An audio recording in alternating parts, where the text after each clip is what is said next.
এখন গ্রীষ্মকালে প্রায় সবার বাড়িতেই পাকা আম থাকে, আর এই পাকা আম দিয়ে একটা দারুণ সুন্দর রেসিপি বানানো যাবে। তো এখানে আমি পাকা আম দিয়ে পাকান পিঠা বানিয়ে দেখাচ্ছি। আসসালামু আলাইকুম দর্শক বন্ধুরা, আশা করি সবাই ভালো আছেন। তো এখানে আমি একটা পাকা আম নিয়েছি, আর এই আমটা আমি এখন ভালো করে ছাড়িয়ে নেব ছুরি দিয়ে।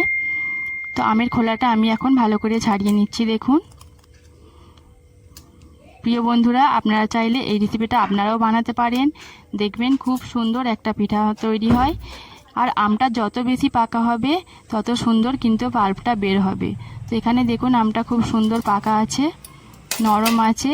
এবার আমি এই আমটা একটা গ্রেটারের সাহায্যে গ্রেট করে নিচ্ছি। আপনারা চাইলে এটা মিক্সিতেও করে নিতে পারেন। তো আমি পুরো পাল্পটা বার করে নিয়েছি আমের। এবার এর মধ্যে আমি দিয়ে দেব অল্প একটু লবণ, আর দিলাম চিনি। চিনির সঙ্গে লবণ দিলে খুব সুন্দর মিষ্টিটা ব্যালেন্স হয়। এবার আমি ভালো করে এটা ফেটে নিচ্ছি যেন চিনিটা খুব ভালোভাবে গলে যায়। তো আমি 5 মিনিট ফেটে নিয়েছি, দেখুন চিনিটা পুরোপুরি গলে গেছে। এবার আমি এর মধ্যে দিয়ে দেব আতপ চালের আটা বা আতপ চালের গুঁড়ি, আপনারা যে যেটা বলেন। তো দেখুন অল্প অল্প করে এখানে আতপ চালের গুঁড়ি দিতে হবে আর মাখতে হবে। পুরোটা একবারে দেওয়া যাবে না, অল্প অল্প করে দিয়ে মাখতে থাকতে হবে। আর এটা অনেকক্ষণ থেকে মেখে নিতে হবে, প্রায় 10 মিনিট ধরে আমি এটাকে মেখেছি। এবার এর মধ্যে অল্প অল্প করে পানি দিয়ে আবারও মাখতে থাকতে হবে। দেখুন আমি অল্প অল্প করে পানি দিয়ে আবার মেখে যাচ্ছি। এই দেখুন ব্যাটারটা এরকম হবে। ব্যাটারটা খুব বেশি পাতলা বা ঘন হবে না, তুললে কিছুক্ষণ পরেই মিশে যাচ্ছে। এবার আমি একটা কড়া নিলাম, এবার কড়ার মধ্যে আমি রিফাইন অয়েল দিয়ে দিচ্ছি।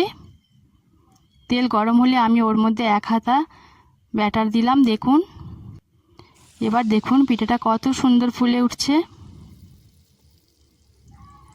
দেখুন বন্ধুরা, আপনারা চাইলে আপনারাও বানাতে পারেন এই পিঠাটা।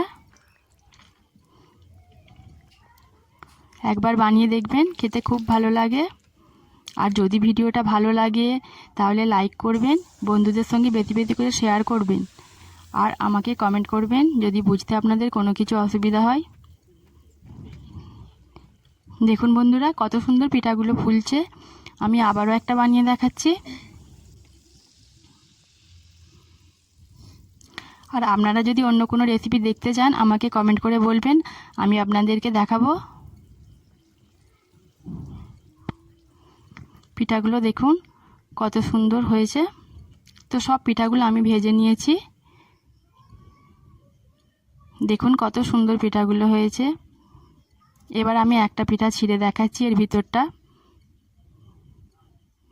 দেখুন ভিতরটা একদম কাঁচা নেই, আর কত সুন্দর জালিদার আর সুন্দর ফুলে উঠেছে। প্রতিটা পিঠা এরকম সুন্দর হয়েছে। আপনারা চাইলে আপনারাও বানাতে পারেন। তো বন্ধুরা, যদি ভিডিওটা ভালো লাগে তাহলে অবশ্যই একটা লাইক করবেন, আর আমার চ্যানেলটা সাবস্ক্রাইব করে রাখবেন। দেখা হচ্ছে পরের ভিডিওতে নতুন কোনো রেসিপি নিয়ে। আল্লাহ হাফেজ।